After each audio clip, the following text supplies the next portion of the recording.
இன்னைக்கு கந்தசஷ்டி விரதத்தோட 6வது நாள் எனக்கு கொஞ்சம் ஸ்பெஷலாக தான் இருந்துச்சு. காலையிலேயே எழுந்து குளிச்சுட்டு புதுசாக சர்க்குணமும் போட்டுட்டு 6வது நாள் அப்படிங்கிறதுனால 6 அகல் விளக்கு ஏற்றியாச்சு. சரவண பவ அப்படிங்கிற மந்திரத்தை முழுமைப்படுத்தியாச்சு.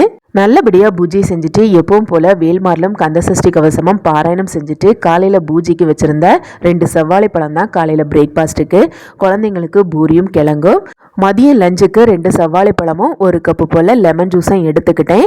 அதுக்கப்புறமா சாயந்தரம் கோவிலில் போய் சூரசம்ஹாரம் பார்க்க முடியல. அதனால திருச்செந்தூர் கோவில் சூரசம்ஹாரத்தை லைவாக யூடியூப்லேயே பார்த்துட்டேன். சூரசம்ஹாரத்தை நேரில் தான் பார்க்க முடியல, மொபைல்லையாவது பார்த்துடலான்னு பார்த்தா கரெக்டாக அந்த டைமுக்குன்னு பார்த்துட்டு மொபைல் நெட்ஒர்க்கும் தீர்ந்து போச்சு.